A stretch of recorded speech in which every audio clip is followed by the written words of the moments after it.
Let's take a look at the basic flaws of the new budget for the year 2020 introduced by the Trump White House over the last couple of days. I want to talk about it as a document, not because it will be the budget. Mr. Trump no longer has the power with the GOP Congress to make that happen.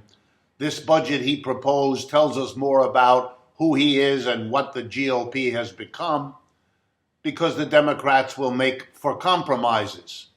However, those compromises will be a problem in themselves, and that's what I want to get at. But first, the simple things. When running for president, Mr. Trump said that he would never harm Medicare. He wanted the votes of the older people who depend on Medicare, and for their children it's just as important, because if the parents don't get help with Medicare, their medical expenses will be something they will impose on their children, because what choices would they have? So he promised, and now that he's in power, he ignores what he promised. The same people who are critical of Americans for not voting, for being alienated from, disgusted by their political system, those are the people who are responsible for the resignation of so many Americans. Why do you vote for a candidate believing that he or she will do what they say and promise? They have proven, unfortunately, in both parties, over and over again, that you cannot trust them. The basic two parties of the United States are as broken political instruments as the capitalist system is a broken economic instrument in relationship to what we need as a people. But the problem goes deeper than that. Mr. Trump is playing the usual GOP Republican game. Take care of the folks with the money. Take care of the people you've got to keep happy if you're going to stay as president, as the Republican Party, as a power party. First of all, you take care of the military so they don't brush you away. Secondly, you take care of the employer class. Mr. Trump and the GOP did that with the December 2017 tax cut, an extraordinary gift to the business community.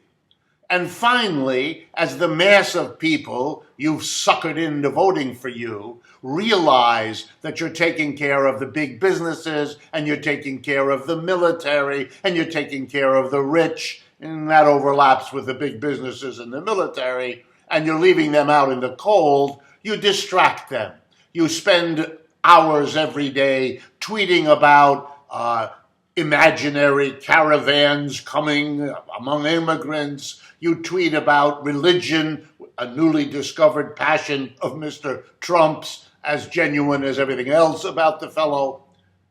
You get people excited about abortion, about flags, about you name it, to keep them distracted from the fact you have screwed them once again, having lied to them as a political hack of one of the two parties.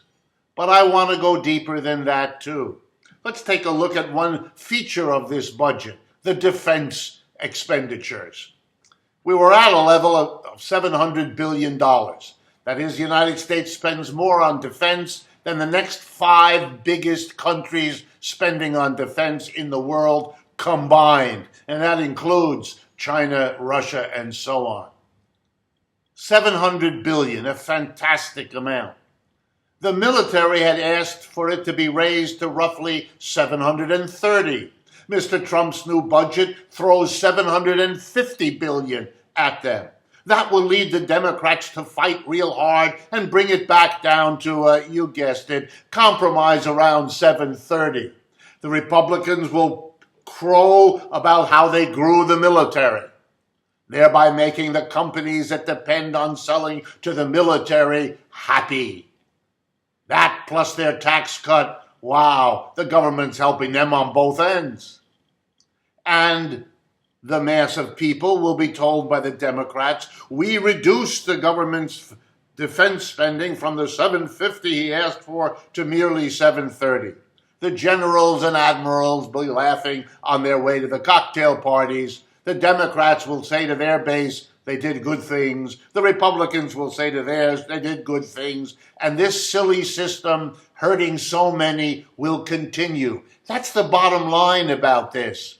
Don't be so angry that the Bush government, like the Trump government, cut spending on social programs. Of course that's disgusting. Of course it's not what the people need. But that's what governments have been doing for decades. Unfortunately, Democratic and Republican, the difference being between them that the Republicans are harsher and the Democrats are slower. We have a systemic problem in America, a system that doesn't work for 90% of the people. That's the issue.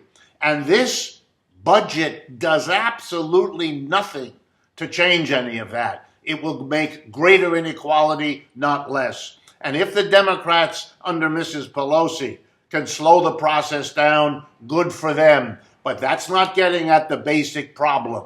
The problem of this budget is it pretends that the fundamental problems of our economy that are agitating our people as never before aren't there. And that tells you more about the political stalemate of Republicans versus Democrats than anything else you need to see. It is a disaster, this economic and political system. We are all on a train rushing down the tracks, pretending that there isn't that very solid brick wall crossing our path and very close to us, getting closer every minute. This is Richard Wolff on the new Trump budget.